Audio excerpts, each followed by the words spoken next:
Assalamualaikum warahmatullahi wabarakatuh. Salam sejahtera kawanku semua, para pejuang NIP. Mari kita lanjutkan ikhtiar kita dalam menembus tes CPNS tahun 2021.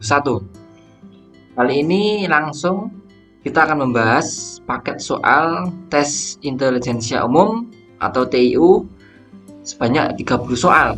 Nah, ini sudah saya setting, saya buatkan sesuai dengan prediksinya ya, atau dengan varian soal yang sering muncul pada soal CPNS. Pertama adalah kemampuan verbal. Nah, di sini kita dinilai seberapa banyak kosakata yang kita miliki, sehingga nanti saat disuruh jadi MC, jadi kita ngomong di depan umum, jadi kata-katanya nggak hanya itu aja ya, kita punya kosakata yang banyak ya.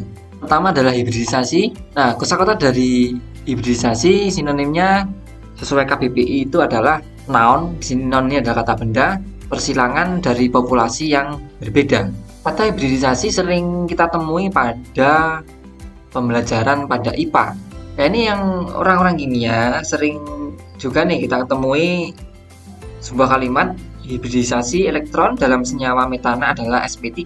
Hibridisasi adalah persilangan dari elektron-elektron sehingga dalam senyawa metana elektron tersebut bergabung bersilang menjadi sebuah orbital sp3.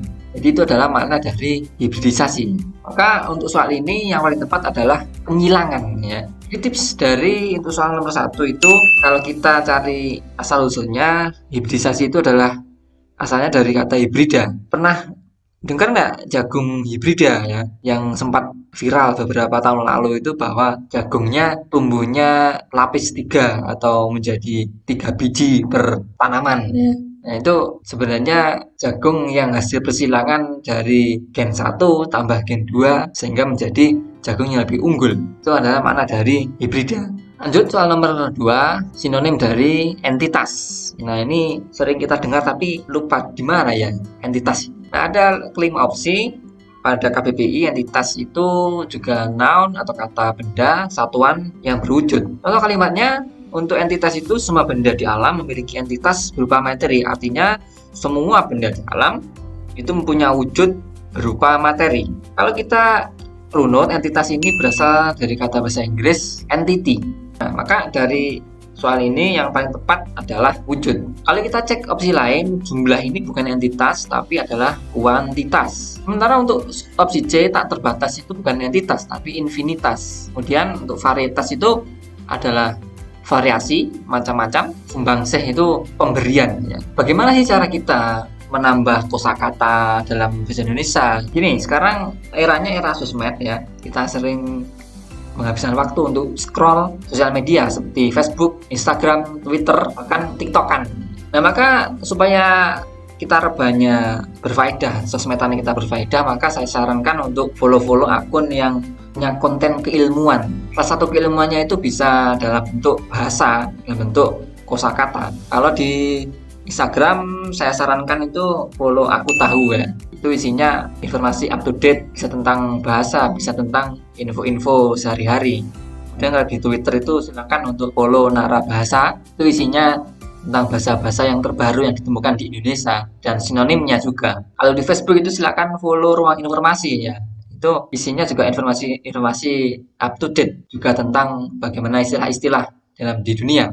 Jadi selain kita rebahan sosmedan itu kita dapat ilmu, selain juga ya nggak apa-apa lah hiburan-hiburan sedikit-sedikit, lihat apa Raffi Ahmad yang udah disuntik vaksin gitu ya, itu nggak masalah. Selain itu kita juga punya ilmu yang kita dapat dari akun-akun informatif ya, atau akun-akun edukatif. Lanjut nomor 3, kali ini tidak lagi sinonim tapi antonim pasca. Sering kita dengar ini adalah maknanya dalam KBBI sesudah. Maka sudah pasti kita tahu antonim dari sesudah adalah sebelum.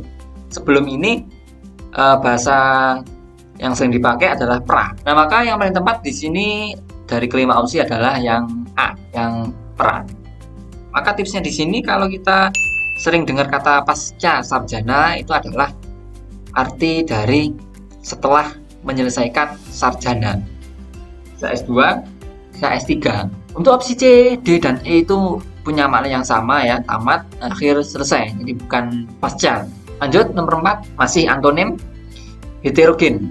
Wah, ini sering kita dengar nih ya, mau di IPA maupun IPS sering kita dengar apa sih mana hidrogen itu? Kuncinya di sini, hidrogen dalam KBBI adalah beraneka ragam. Otomatis antoninnya adalah bisa sejenis, seragam, sama, atau yang paling tepat sebenarnya itu adalah homogen. Tapi di sini CPNS biasanya tidak diberikan karena sangat mencolok sekali.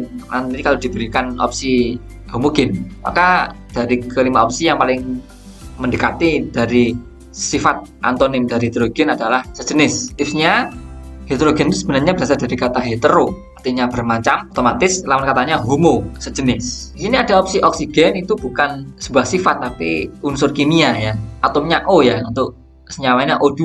Dan untuk aneka lah, aneka ini sebenarnya sinonim dari hidrogen, beraneka macam. Dan untuk elastis dan pecah ini sebenarnya malah lawan katanya ya, tidak berkaitan dengan hidrogen. Kemudian nomor 5, ada dokter dan disertasi. Nah, sebenarnya tips untuk soal analogi, kita buat sebuah kalimat supaya kita dapat mencari mana 5 opsi yang struktur kalimatnya sama dengan pada soal. Contohnya nih, kalimat untuk pada soal, dokter dapat lulus jika dapat menyelesaikan disertasi.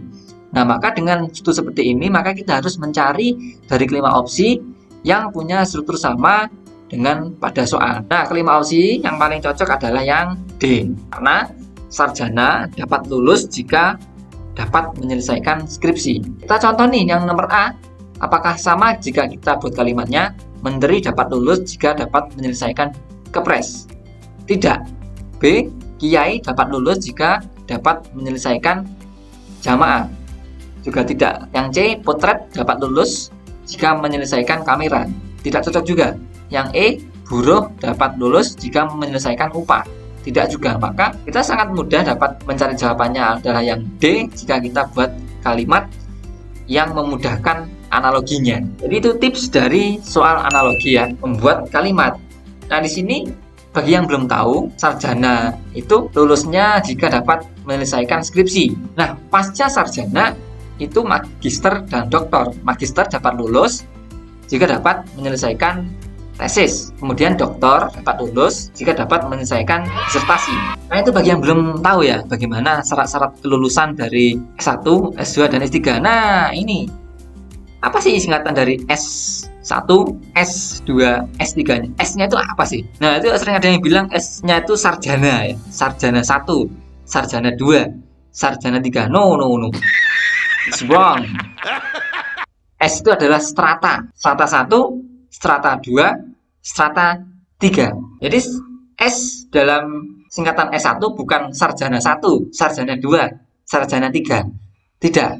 Tapi strata 1, strata 2, strata 3. Nah, ini pengetahuan umum. Ya, semoga aja keluar nanti ya. Amin. Lanjut nomor 6. Kemampuan masih verbal analogi. Murid buku perpustakaan, kalau tadi 2 kata, sekarang ada 3 kata. Sama tipsnya, kita buat sebuah kalimat yang menganalogikan dari ketiga kata tersebut. Maka kalimatnya paling tepat di sini adalah murid membaca buku di perpustakaan. Maka dengan kalimat seperti ini yang paling cocok adalah yang B. Nasabah menabung uang di bank. Nah, kita lihat nih strukturnya. Murid subjek, membaca itu predikat, buku objek, di perpustakaan keterangan tempat. Maka kita harus membuat sebuah analogi yang punya struktur yang sama. Nasabah, subjek, menabung, predikat, uang, objek, di bank, keterangan tempat. Jadi itu tipsnya untuk soal analogi. Buat struktur kalimat yang mengandung subjek, predikat, objek, bahkan keterangan. Maka kita bisa membuat sebuah analogi, maka jawabannya akan jadi tepat. Contohnya A, orang tua, anak, ibu. Itu tidak punya analogi yang sama dengan pada soal. Kemudian untuk yang D, mungkin ini pengecoh paling besar ya, anak bermain kelereng di rumah. Nah, ini mungkin bisa menjadi analogi yang sama, tapi di sini anak bermain kelereng itu tidak di rumah biasanya, tapi di halaman dengan teman-temannya, di tegalan bahkan. Saya dulu main kelerengnya itu di tegalan yang punya jalan cukup rata, maka kita bisa main kelereng. Dulu itu sebenarnya ada meru bencak ya. Nah, itu bisa pakai itu. Maka yang di sini tepat adalah di perpustakaan karena tempatnya paling sesuai. Kalau rumah, main kelereng di rumah itu tidak sesuai. Jadi kita harus aware dengan hal-hal kecil seperti itu. Nah, maka itu akan kita bisa mendapat jawaban yang paling tepat dari soal analogi. Nice. Lanjut di logis deret angka. Nah, untuk deret angka di sini tipsnya adalah kita mencari polanya. Polanya itu bisa dalam larik 1, larik 2 maupun larik 3. Kemudian bisa jadi pada 2 tingkat maupun 3 tingkat. Nah, apa sih yang dimaksud dengan larik 1? Ini adalah pola yang kita cari dari angka 1 ke angka kedua, kemudian angka 2 ke angka 3. Artinya polanya kita cari berurutan. Contoh nih, kita cari 3 ke 4 adalah 1 nih, kemudian 4 ke 7 ini plus 3, kemudian ini 7 ke 11 plus 4 plus 18 plus 7. Polanya sepertinya tidak ketemu untuk larik 1. Coba kita cek untuk pola yang lain. Sekarang kita lihat bahwa salah satu tips dari deret di CPNS itu adalah adanya deret Fibonacci. Nah, ini deret yang sederhana tapi sering keluar. Deret Fibonacci ini adalah angka selanjutnya adalah penjumlahan dua angka sebelumnya. Nah, contoh nih, 3 plus 4 ini sama dengan 7. Kemudian 4 plus 7 sama dengan 11. 7 plus 11 sama dengan 18. 11 plus 18 sama dengan 29. 18 plus 29 sama dengan 47. Otomatis titik ini adalah 29 plus 47. Ini akan ketemu 76. Nah, itu adalah deret Fibonacci. Jadi ini adalah jawabannya yang C, 76. Lanjut, soal nomor 8 masih deret. Nah, di sini kita cek nih, jika pakai pola larik 1, loncat 1, 7 ke 10, ini plus 3, kemudian 10 ke 14 plus 4, 14 ke 17 plus 3 lagi, tuh. 17 ke 21 plus 4 lagi. Kemudian sepertinya sudah ketemu pola 34, 34. Apakah ini 3? Nah, juga bisa 3. Nah, otomatis ini apakah benar? Plus 4, 28. Polanya 34, 34, 34. Coba kita cari dengan larik 2. 7 ke 14, ini plus 7. 10 ke 17, plus 7 juga. 14 ke 21, plus 7 juga. 7 ke 14, plus 7. Otomatis 7 plus 7 semua. Dengan larik 2 atau loncat 1. Plus 7 juga, 28.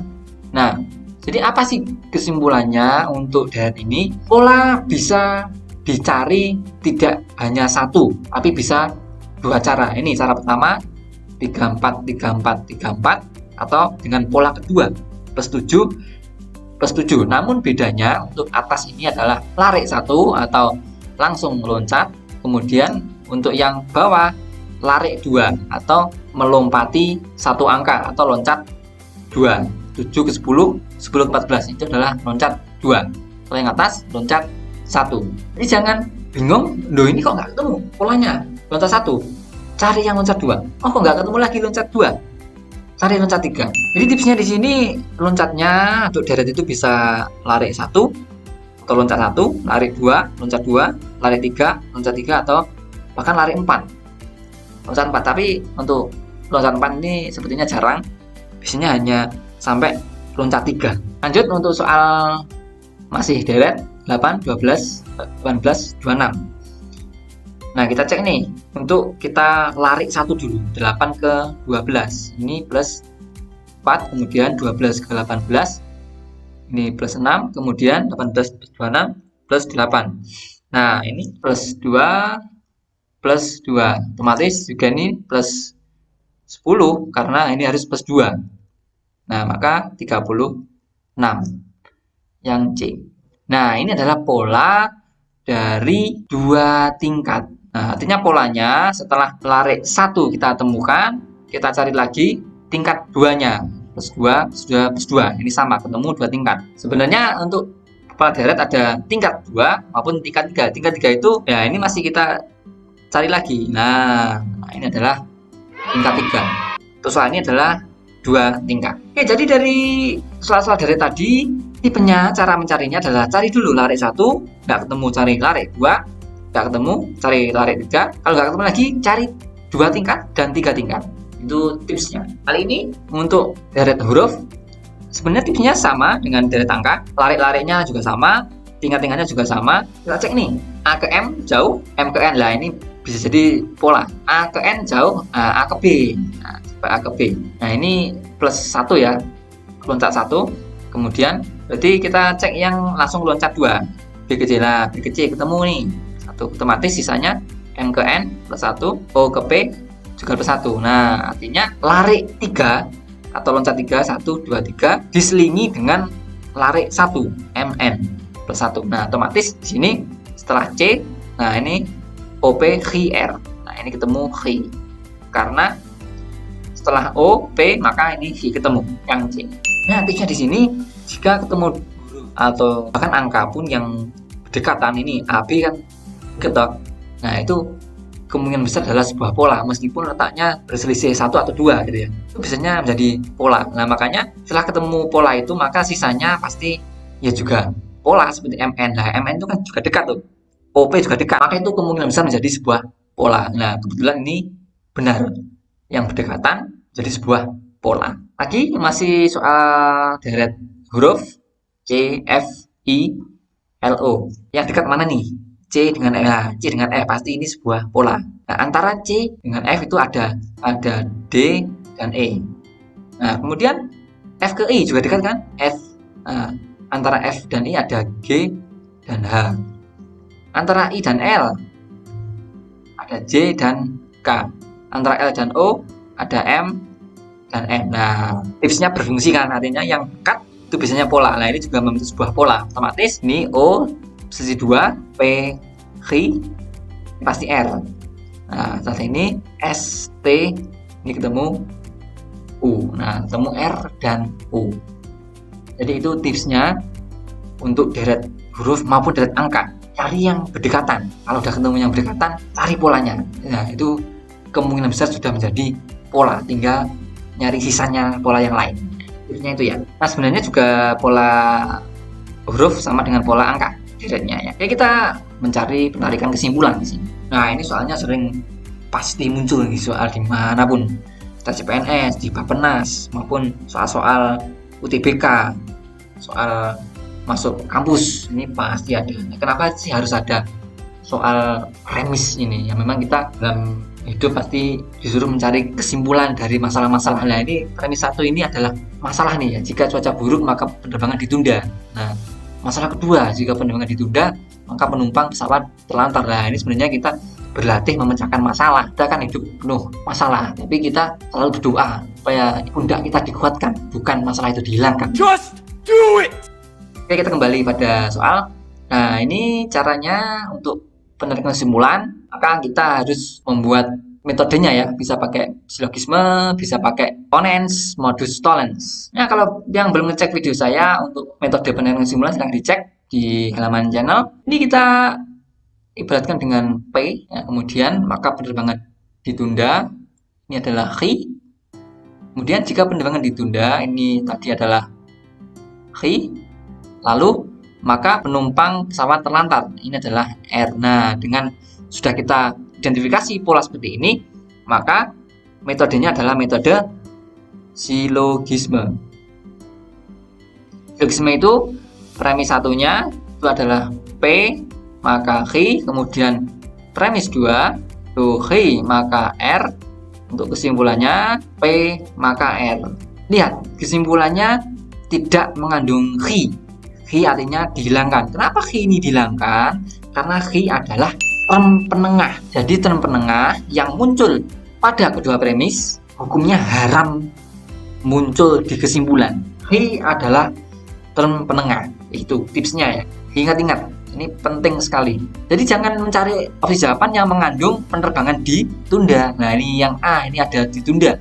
Pasti salah. Yang D ini pasti salah. Ada ditundanya, ini juga yang E salah. Jadi opsinya tinggal C dan A. Maka yang paling tepat dengan konsep silogisme yang C ini ya. Ini jika cuaca buruk ini adalah P, maka penumpang pesawat terlantar adalah R. Nah, itu adalah yang paling tepat silogisme. Lanjut, masih berpikir logis. Kali ini apakah silogisme? Kita cek. Semua penerima beasiswa ini adalah P, berprestasi akademik bagus, ini adalah Q. Sementara untuk premis kedua ini adalah P, dengan adanya kuantum eksistensial beberapa. Ini ya, ada beberapanya. Nah, bagaimana sih cara menarik kesimpulan jika ada kata beberapa? Caranya sebenarnya sama dengan penarikan kesimpulan seperti biasa. Ini jika strukturnya ada P dan Q, maka pakai modus ponens. Nah, untuk premis 1 itu adalah P maka Q. Untuk premis 2 ini adalah P dan kesimpulannya Q. Nah, maka kesimpulannya adalah yang Q. Mana sih Q? Berprestasi akademik bagus. Dari kelima opsi, yang Q adalah yang C. Nah, gimana nasib kata apa atau term eksistensial ini? Cantumkan pada kesimpulan.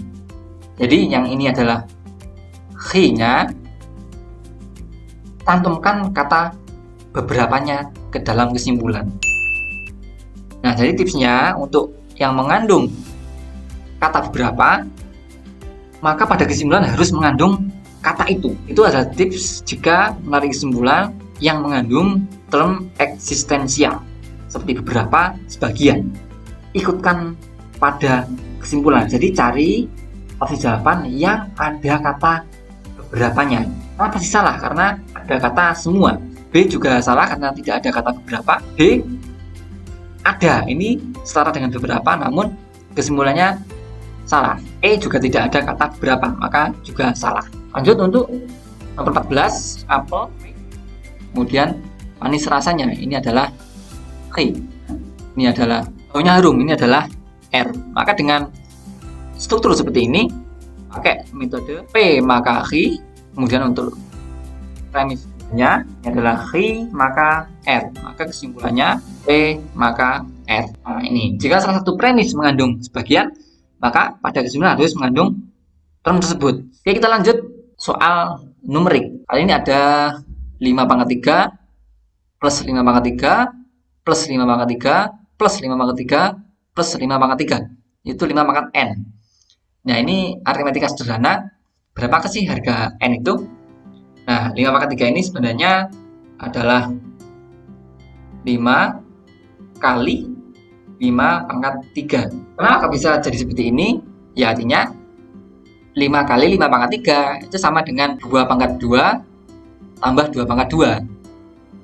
Ini ya 2 kali 2 pangkat 2, nah gitu kan. 5 pangkat 3 kalikan 5 itu setara dengan 5 pangkat 1 kalikan 5 pangkat 3. Nah, jika ketemu dengan angkanya sama, kita bisa menjumlahkan ya. 5 1 plus 3 ini menjadi 5 pangkat 4. Nah, yang ketemu 5 pangkat N-nya ketemu 4. Mungkin ada yang tanya, loh ini kok berubah jadi 5 pangkat 1? Iya, karena bilangan berapapun jika dimakankan 1 hasilnya adalah tetap. 1 juta pangkat 1 ya 1 juta, 100 pangkat 1 ya 100 ya. Jadi kita bisa mengubah lah. Kemudian ada yang tanya nih, loh ini kok 1, 3 kok bisa 5-nya hilang? Iya, karena dengan 5 yang sama pangkat bisa dijumlahkan. Itu adalah operasi matematika sederhana. Jadi kita akan lebih mudah mengerjakan soal seperti ini jika dijumlahkan saja. 1 plus 3, 5 pangkat 4. Kalau mau ngecek nih, 5 pangkat 3 ini adalah 5 ya. 25 kali kan 5 itu 625 ya. 5 pangkat 4 juga 625. Itu sama ya. Juga 625. Kita lanjut untuk soal akar. Nah, di sini langsung kita jumlahkan saja 0,003 plus 0,024 0,01. Nah, ini penjumlahannya harus diingat 0,003 0,0024 0,001 harus sejajar ya ini.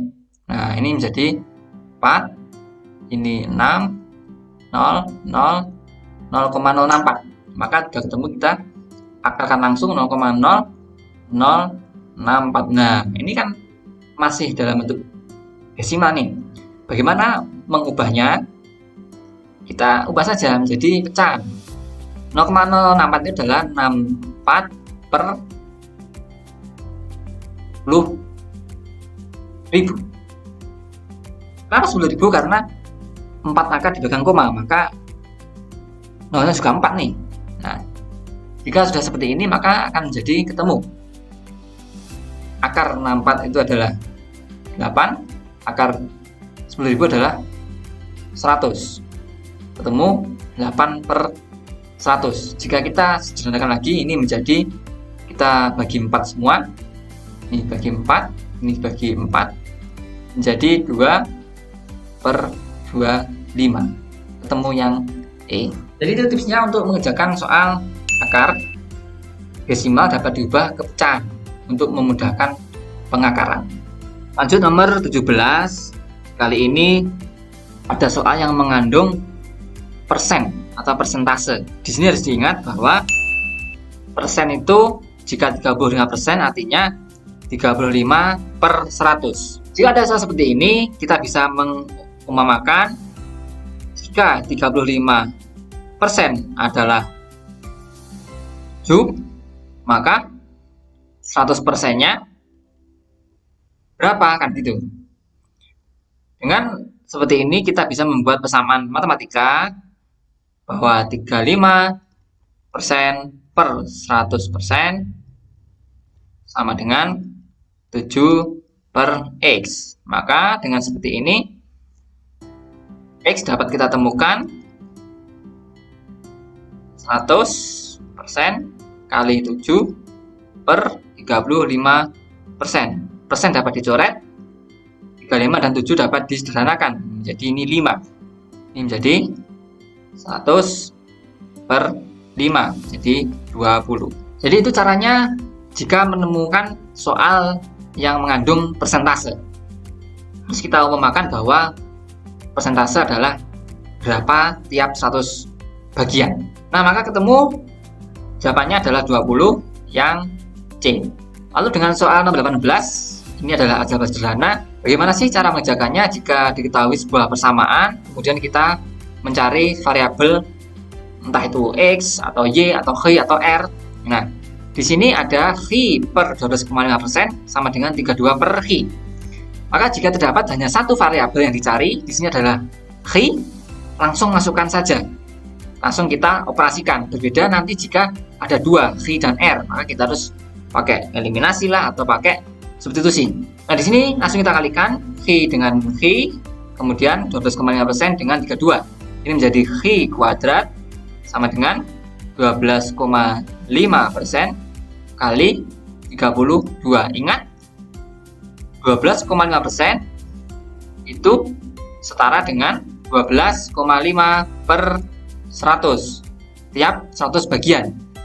Ini kita bagi 12,5 menjadi setara dengan 1/8. Ingat, 8 kalinya 12,5 adalah 100, maka 12,5% setara dengan 1/8.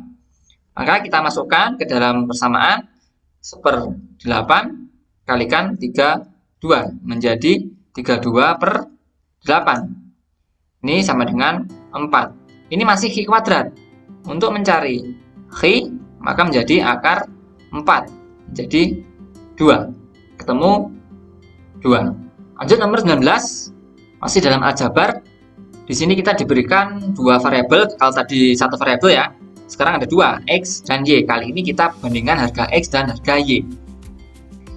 Pertama, diketahui X itu antara 1 sampai 5. Ini cara bacanya, X lebih dari 1 kurang dari 5. Artinya X itu sama dengan 2, 3, 4. Karena dia lebih dari 1 kurang dari 5. Lalu untuk Y-nya lebih dari 10 kurang dari 25. Artinya Y sama dengan 11 sampai 24. Maka dari dua ini bisa kita tarik kesimpulan bahwa X pasti kurang dari Y yang B. Ini cukup jelas hubungannya, karena berapapun X pasti kurang dari Y, karena sudah jelas untuk interval dari X dan interval dari Y-nya. Jadi tipsnya, jika ketemu soal seperti ini, langsung bandingkan saja harga variabelnya seperti X dan Y dengan mencari langsung harganya. Lalu soal cerita matematika dasar di sini pasti keluar nih soal berkendara, bepergian itu pasti keluar. Nah, konsep dasarnya kita harus pakai segitiga SVT ya. S ini jarak, V kecepatan, T waktu. Artinya jarak sama dengan kecepatan kali waktu. Kalau kita pakai yang lebih familiar, ini segitiga Jokowi lah ya, segitiga JKW. J-nya itu jarak, K-nya kecepatan, W-nya waktu. Ini mungkin kita lebih mudah mengingat karena public figure ya. Ini sehingga merupakan salah satu cara untuk menghafal sebuah rumus itu dengan menganalogikan dengan sebuah public figure. Presiden kita yang baru kemarin disuntik vaksin ya, semoga kita segera nyusul dapat vaksin bisa bergerak bebas lagi gitu ya. Ini kembali kepada soal. Andin berangkat dari kota A pukul 06.15. Artinya dia berangkat 06.15 sampai di kota B yakni pukul 09.45. Artinya di sini waktu tempuhnya adalah 3 jam 20 menit. Lalu dia sempat beristirahat selama 1 jam. Artinya waktu tempuh di mobil itu adalah waktu total kurangi istirahat.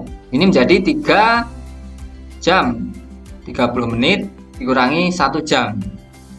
Jadi tinggal 2 jam 30 menit atau setara dengan 2,5 jam.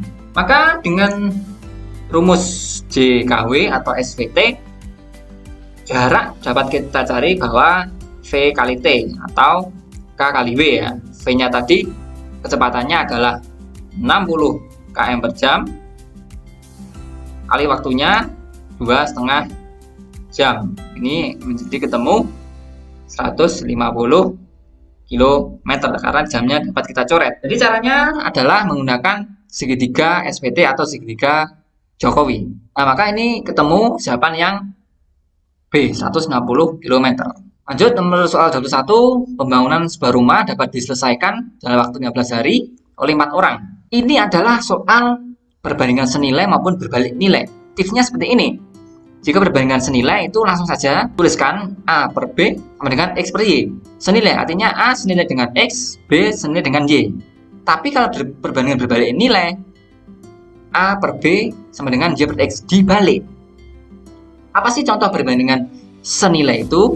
Contohnya nih, semakin banyak kain maka semakin banyak baju yang dihasilkan. Artinya dia senilai. Sedangkan kalau berbalik nilai, semakin banyak tukang atau pekerja maka semakin sedikit hari yang dibutuhkan untuk menyelesaikan proyek. Itu namanya berbanding berbalik nilai. Semakin banyak X, semakin sedikit Y. Nah, maka soal ini perbandingan terbalik karena jika 15 hari itu diselesaikan oleh 4 orang, maka jika 6 hari kira-kira butuh lebih banyak orang atau lebih sedikit? Lebih banyak. Nah, maka ini perbandingan berbalik nilai karena semakin sedikit hari semakin banyak orang. Nah, itu namanya berbalik nilai. Maka dengan konsep ini kita bisa pakai persamaan yang kedua ini. Nah, A per B, Y per X. Persamaannya menjadi 15 per 6 sama dengan X per 4 karena dibalik Y per X. Nah, setelah ini maka bisa ketemu X sama dengan 15 kali 4 per 6. Ini menjadi 60 per 6 sama dengan 10. Nah, itu adalah soal perbandingan senilai maupun berbalik nilai. Tipsnya ini ya, ini harus dipahami secara baik. Lalu soal nomor 22, ini adalah ada harga jual, harga beli, dan untung. Ingat, untung ini setara dengan harga jual dikurangi laba. Ini bisa dibolak-balik persamaannya. Ini suatu barang dijual seharga 23.000, ini dia sudah untung 15%. Nah, maka berapakah harga belinya? Kira-kira harga belinya kurang dari 23 atau lebih dari? Pasti kurang dari, karena 23 itu sudah untung dia. Nah, dengan ini kita bisa menganalogikan bahwa 23 itu adalah sudah untung 15%. Artinya 23.000 itu sudah harga beli 100% plus keuntungannya 15%. Nah, ini adalah beli, ini adalah untung. Artinya 23.000 itu adalah 115%. Maka kita bisa mencari harga beli dengan menganalogikan bahwa harga beli itu adalah 100%-nya per harga jualnya, ini adalah 115%-nya kali 23.000. Nah, ini bisa kita coret persennya, kemudian 115-nya kita bisa coret, sederhanakan menjadi ini 200 ya. Maka harga beli adalah 100 kali 200. Ini menjadi 20.000. Nah, yang C. Jadi itu cara mudah dalam mencari untung, beli maupun harga jual. Nomor soal 23. Nah, ini juga sering keluar volume maupun luas permukaan sebuah bangun ruang. Kali ini 2 buah kubus, perbandingan volumenya adalah 1:8. Ingat, rumus perbandingan volume atau rumus volume dari kubus adalah S pangkat 3, sisi kali sisi kali sisi. Nah, S pangkat 3, sisi kali sisi kali sisi. Nah, di sini ada 2 buah kubus. Kubus pertama S pangkat 3 1 per S pangkat 3 2. Ini adalah kubus 1 dan kubus 2 sama dengan 1 per. Nah, ini bisa kita ubah persamaannya menjadi kubus pertama per kubus kedua pangkat 3 sama dengan 1/8. Maka ini menjadi, kita akar 1/8-nya, tinggal S kubus pertama per sisi kubus kedua menjadi akar pangkat 3 1/8. Ini sama dengan 1/2. Artinya sisi kubus pertama dibanding sisi kubus kedua adalah perbandingan 1:2. Nah, untuk mencari luas permukaan kita masukkan rumusnya 6S pangkat 2 kubus pertama dan 6S pangkat 2 kubus 2. Kita masukkan langsung harganya 1/2. Berarti menjadi 6 kali 1 pangkat 2 per 6 kali 2 pangkat 2. Ini menjadi 6 per 6 kali 4. Nah, ini menjadi, kita coret 1/4. Jadi perbandingan luas permukaan kubus yang punya volume perbandingannya 1/8 adalah 1/4. Tipsnya adalah kita harus tahu perbedaan rumus volume kubus dan rumus luas permukaan kubus. Kalau volume adalah S pangkat 3, kalau luas permukaan 6S pangkat 2. Lanjut nomor soal 24. Kali ini ada soal neto, tara, dan bruto. Nah, kita harus paham tipsnya bahwa untuk neto rumusnya adalah bruto kurangi tara. Neto itu berat bersih, bruto berat kotor, tara potongan harga atau potongan massa. Kali ini Ibu Tuti membeli 1 karung gandum di pasar seberat 40 kg dengan tara 2%. Nah, artinya kita menghitung dulu taranya. Taranya 2%. Maka kita mencari tara dari 40% itu sebesar kali 40 kg. Nah, ini 2/100 kali 40. Nah, ini jadi tinggal 8/10. Jadi 0,8 kg. Jadi taranya ketemu 0,8 kg. Otomatis kita mencari berat bersihnya neto itu adalah bruto kurangi tara. Brutonya belinya 40 kg, taranya 0,8 kg. Otomatis ketemu 39,2 kg berat bersihnya atau netonya yang B. Nomor 25, ini juga sering keluar diagram Venn. Dalam satu kelas, 15 anak suka menonton film drama, 25 anak film aksi. Maka kita harus membuat sebuah diagram Venn-nya ya. Nah, ini sudah sering familiar ya mungkin. Nah, sini 15 anak menonton film drama, tapi ada keduanya yang suka keduanya. Maka kita isikan 10 anak di sini pada irisan kedua lingkaran, karena di sebelah kiri ini suka film drama, yang di kanan suka film aksi. Artinya ada 10 anak yang suka drama dan aksi.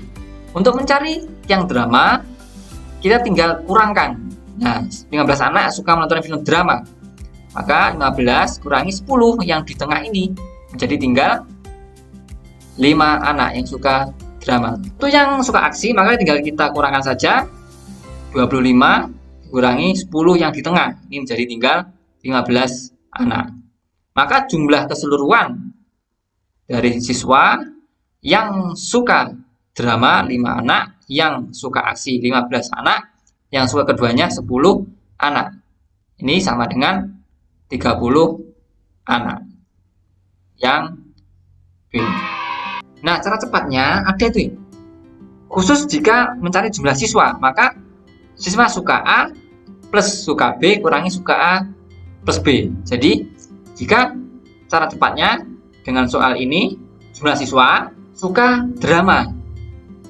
Ini berapa? 15 plus suka aksi 25 dikurangi suka keduanya 10. Nah, ini 40 kurangi 10 ketemu 30 sama. Jadi itu tipsnya cara cepat untuk khusus untuk mencari jumlah siswa selain dengan cara diagram Venn. Lanjut nomor 26, kemampuan berpikir analitis. Kali ini biasanya ada bacaan. Nah, tipsnya untuk ketemu soal seperti ini, buatlah oret-oretan. Nah, oret-oretannya bisa grafik, bisa gambar, bisa diagram dan sebagainya. Per kalimat, jangan lupa per kalimat. Karena jika soal seperti ini kalau ngawang itu akan memecah konsentrasi, waktu kita akan habis. Karena tes CPNS waktunya sangat singkat. Maka buatlah sebuah oret-oretan masing-masing kalimat. Contoh nih, Parso, Budi, Hamid, Sakinah, dan Joyo bersekolah di SMA. Jika diukur dari sekolah, maka rumah Parso lebih jauh daripada rumah Hamid. Kita buat dulu nih sekolahnya. Ini sekolah nih. Jaraknya rumah Parso lebih jauh daripada rumah Hamid. Kita contoh rumahnya di sini, Warso. Nah, ini rumahnya Warso nih. Kemudian lebih jauh daripada rumah Hamid. Kita di sini aja, Hamid. Nah, di sini ada rumah Budi lebih dekat daripada rumah Sakinah dan rumah Joyo. Kita tulis Budi, kita di sini adalah Sakinah ya, Sakinah, kan di sini Joyo. Kenapa saya taruh Joyo di sini? Karena kalimat ke selanjutnya. Jika rumah Hamid lebih jauh dari rumah Joyo, artinya Hamid pasti setelahnya rumah Joyo. Maka anak yang paling dekat dengan rumahnya adalah sudah ketemu kan? Budi. Nah, pasti Budi. Jadi dengan membuat oret-oretan kita akan lebih mudah ketemu jawabannya. Karena kita tidak mengawang, kita sudah punya real gambarannya. Kita juga buat oret-oretan di sini. Seorang gubernur melakukan kunjungan ke 5 kota. Jika LMN, ia dapat berkunjung ke kota M jika telah mengunjungi L dan N. Nah, kita buat dulu. Dia bisa ke kota M jika telah mengunjungi L dan N. L, N. Kota N tidak dapat dikunjungi sebelum kota J, maka harus ada J dulu di sini. Kota kedua yang dikunjungi adalah kota K. Nah, otomatis setelah J, K. Kota yang dikunjungi pertama adalah otomatis yang G, yang A. Jadi ini akan lebih mudah membuat oret-oretan sehingga jawaban akan lebih mudah kita temui.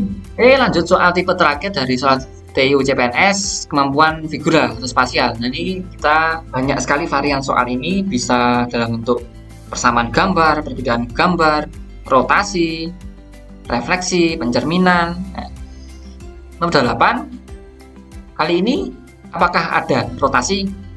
Tidak, karena 3 gambar ini yang berbeda. Nah, ini trapesium. Sekarang kita cari persamaannya. Oh, ternyata persamaannya sisinya sama-sama 4. Ini 4 sisi, ini 4 sisi, 4 sisi. Otomatis tipe soal ini adalah mencari persamaan gambar. Otomatis kita cari yang sisinya juga 4. Ini 3, 5.